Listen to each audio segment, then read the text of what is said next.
So it's been a while since I've given a tour of my home gym because I'm constantly making changes and holding off until I make the final changes, but I never seem to get to that final stage. So I'm gonna do a tour now, even though I still have a few more updates to do. So first I'll just do a quick scan through the home gym. So this first area is the basement area.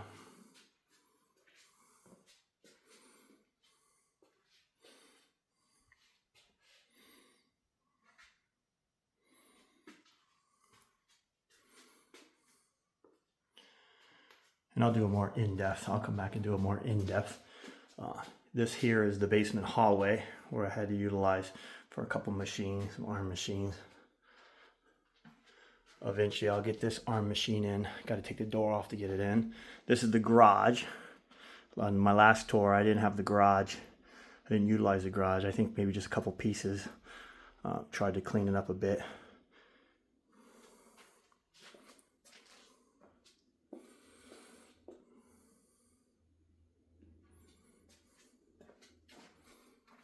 Alright, so back to the main gym. In this corner I have a Macola cable tower. Previously I had two Bells of Steel cable towers. They were really good towers. I sold them when I got this free motion functional trainer. And but the problem with this free motion is it's a 3-to-1 pulley ratio. So it's not heavy enough for tricep push downs, cable pull downs, those type of exercises, especially any kind of low rows. So this Macola is very similar to the Bells of Steel, except for it doesn't have the upright, which when you bolt into the wall is not needed. In fact, the tubing size is exactly the same, so all my Bells of Steel attachments that I had kept still fit on here. And I'm replacing all the pulleys with aluminum pulleys. All 12 of them or 13 of them were $100. I have four more to go, still waiting to come in to finish it up. Over here I have some knockoffs of Nua bells. I don't do much free weights at all. Got rid of my set of dumbbells because I don't do free weights. Over here is a Sidey belt squat. Inexpensive. It isn't a pitch shark, but it actually gets the job done very well in such a compact footprint. Right here is a Life Fitness ab machine. Also, you can put plates on it. So I really like this one compared to almost every other one I've tried because it gives you a significant amount of stretch, tension in the stretch position. Over here is a Human Sport by Star Trek, now Nautilus, chest and shoulder, but I don't use it for shoulders. The bottom is great for doing bicep curls. And this here is probably one of the smoothest cable machines I have ever used. I had a free motion chest cable machine, not even close. Even though there's nylon pulleys, something about the design of this machine, I've never felt the machine as smooth. And not just mine. A reason I picked this up is I tried it in a gym once and I really liked it. So when this came up on Facebook, I snatched it. Over in this corner is a Nautilus 2ST incline, but I don't actually use this as an incline. I scoop my butt all the way back to the white bar and have a little pad there, and it puts me roughly about a 70-degree incline. So it's more like doing a super incline. So it's great for shoulders because I prefer to do my shoulder presses with a slight incline. It doesn't hurt my shoulder as much as a full vertical. In fact, I used to have a hammer strength super incline, but the handle angle was all wrong and kinked my wrist. Very poor design on the way they do the handle. It doesn't align with your wrists and your forearms properly. This one is great. Over here is a Cybex Advanced Incline. I have both the incline and the flat press. Probably some of the best chest machines ever made. Both on just the way the resistance feels, but more so the arm path movement. It not only goes up and down, converges, but it's free moving side to side. So it's very similar to doing a a dumbbell, but in a more controlled fashion, but pretty much the benefits of a dumbbell. In fact, when I have shoulder issues, because sometimes it starts to bother me, and a fixed motion can really tweak my shoulder, this allows me to have more free motion. Over here, I'm not sure who makes this machine, but this is an incline pec fly. This is probably one of my favorite finds because it's one of the only true inclines I have seen. Hammer Strength, Arsenal, everybody who makes a incline pec fly has the arm, the path of the arm is in the same plane as the back of the pad. So it's just a flat incline. You just happen to be sitting at an incline, but your arm is in relation to your body is perpendicular, straight perpendicular. So it's the same as doing a flat press. This is truly an incline and around 30-degree incline, which is one of my favorite inclines. Over here is a matrix pec deck. And then this is the flat version of the advanced Cybex advanced chest press. Also really good find on Facebook. Over here is one of the few machines I bought new. This is from Bolt. This is a multi-flight, standing multi-flight. I have some videos on YouTube showing in more detail on this machine. Also one of my favorites for lateral raises, for decline pec flies, for even can use it for pullovers, rear delts. But actually my favorite rear delt exercise is using these pulleys here because they cross and then crossing it and sitting on the bench right here in front of it. The arms are at the perfect height to really hit the rear delts. Over here is a free motion functional trainer. Also a great find on Marketplace for a fraction of what they are new. This is a knockoff of the Nautilus glue drive. This is just by Signature Fitness. I jumped on this when it went on sale on Walmart for $2.99. Not perfect, but it really does the job well. And one of the complaints is that the belt isn't very good. So I just got a thin yoga knee pad and I put that under it and it works fantastic. This machine I just actually assembled yesterday. This is by Macola, but it actually branded Side Linear Row. This is also a really good machine, even though it's not truly a commercial machine, but for home use, it's a fantastic machine. It does have some, again, I would say it's fantastic because it's $399 versus the cheapest I've seen anywhere is new is $1,900. So, but there are a few, or one major design flaw, and that is the rod. The bottom of the rod is about a foot from the, or about 10 inches from the foot plate. So, which is a really, really big miss on Macola's part, because you can't do RDLs on it the way it is now. You would have to put a pretty, at least 6 inches of raised platform to do that. And again, so simple as if the rod was 6 to 8 inches longer, and it would be perfect then. Over in this corner is a 2ST tricep dip machine. This here is also one of the few new machines I got. This is by Gronk Fitness. It's 11 gauge steel, so it's pretty heavy duty, very well made. I wouldn't consider it heavy duty enough to go inside a commercial gym, but for a home gym, it's way above anything you would get from Titan, Bells of Steel, or any of those guys, or Side or Macola or GMWD, because it is 11 gauge. But what I really like about this is, you can see the pivot arm, how long the moment arm is, and the angle of the moment arm really emphasizes the stretch. So this right here feels exactly like the Legend Lever Edge vertical press, which is like $3,800, and this thing was $1,000. So that's it for this room. Come in here. It will be my arm room when I get the tricep machine in here. But this is an old school Icarian preacher curl. Again, also one of my favorite because the cam is round there. The cam being where the cable turns onto. A lot of them are kidney shaped or various shapes, which creates a inconsistent resistance curve. Like the designers were trying to make up what they thought the right resistance curve was. This right here is very linear. So it gives you a consistent tension at the bottom of the motion, the middle of the motion, the top of the motion. I really like this one.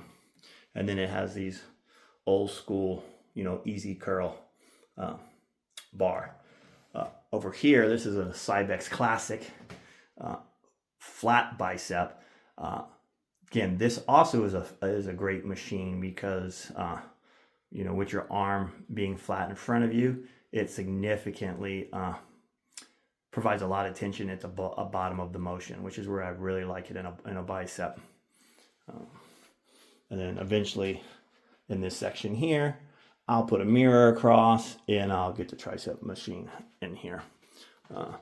And that brings us to this room. So I'm going to put this is a Cybex VR2 overhead tricep extension. Not all tricep extensions are equally good. Many of them, they don't provide a lot of tension at the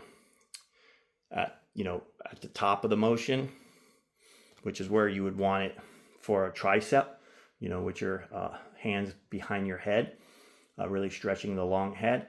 This one does a really good job. And then the VR2 line was just a great line with their Kevlar bell. It's so smooth.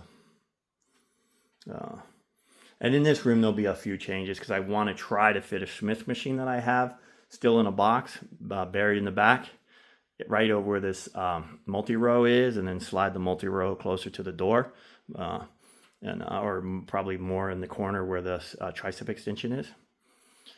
So this is a find I got last week. So this is the Arsenal multi-row. And again, what I like about this machine is the 1, 2, 3, 4 different handle positions, but also the seat, besides it going up and down, you can change the angle of the pad too to get the right angle to go with the right chest angle to go with the handle. So this is really can be both. You got the handle positions to make it a low row. You got the handle positions for a DY row. Usually those are two separate machines. And then it has some more handles. And again, because of the way you can position the angle of the chest, you can put you in a position where not only do you emphasize the lower lats, you can emphasize the middle and even the rear delts. So keeping it on back machine, we'll come over here. This here is a mid-row by Powerlift. So this is a U.S. manufacturer. This is some of the thickest steel. This machine is one of the heaviest machines I've for a plate-loaded machine, even when there's no weights on it, that I've ever had to move around, and has a massive weight storage tree on it.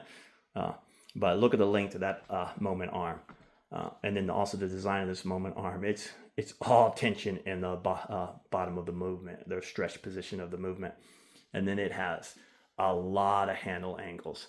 And then unlike hammer strength, which the seat pad is not adjustable, just the seat height, this one is adjustable for both the height as well as the reach, which you really need it on a machine that has this much tension at the bottom of the motion.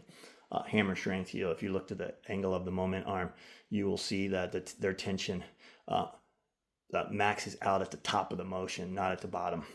But it also has a very, very short moment arm, so you can push a lot of weight on it. This is a Hummeling machine because of the pivot arm is so long. Over here, this is a machine by a company called Dynamic Fitness. They're a U.S. manufacturer who outfits D1 schools, professional teams, all custom type production they do. So they license the design from Arsenal. So this is the Arsenal lat pull down. But this machine is on a whole nother level than Arsenal. Arsenal being made in China. The steel here is significantly thicker. In fact, if you look at the specs between this and the Arsenal, this machine is 70 pounds heavier. And the powder coating, everything about it is a lot heavier duty. And then when you come over here, this is also by Dynamic Fitness. And again, I got both of these on a really good screaming deal for both of them, cheaper than one Arsenal machine. This is the incline press, and again, 1¼ inch tubing, solid bar tubing for the handles versus Arsenal's using a 1-inch hollow bar. This is a lot heavier, a lot better powder coat. What I did do though is I welded these additional handles, because this angle here and here, it doesn't work for me. That angle, both, doesn't keep my wrists perpendicular to my forearm through the motion, kinks them a bit, and I just have a rotator cuff issue, and those other two handle positions, I can feel it in my rotator cuff.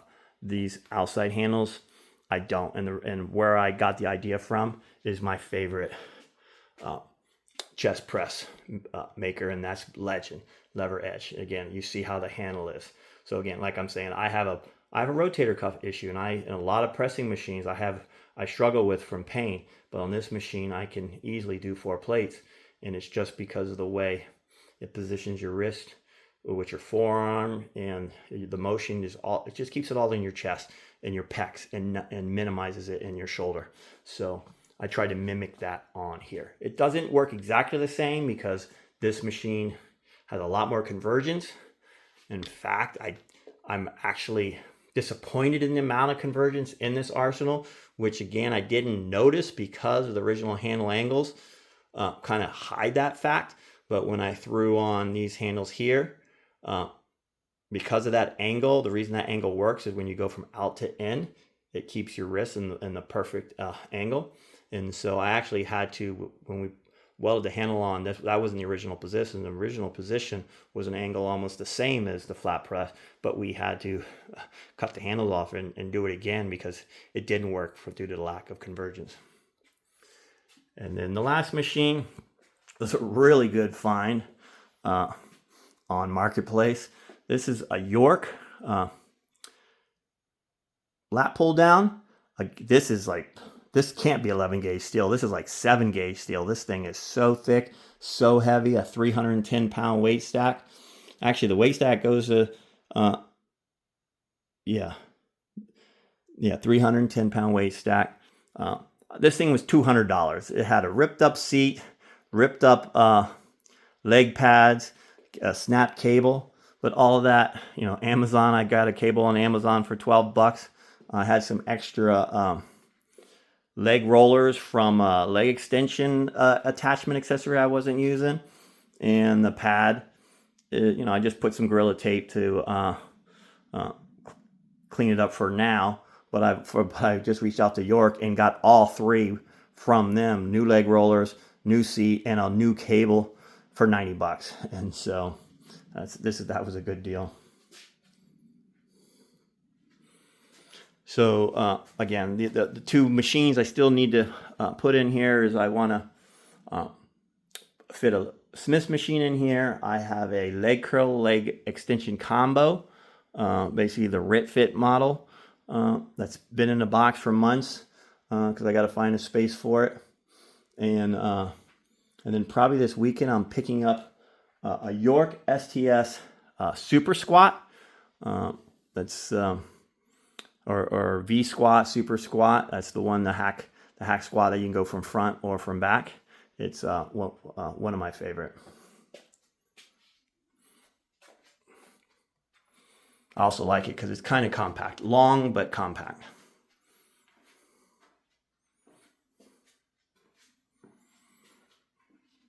So again, I'll just do another pan around, maybe a little slower this time. And I'll probably have to edit this video up because it looks like it's running long, rambled on quite a bit there.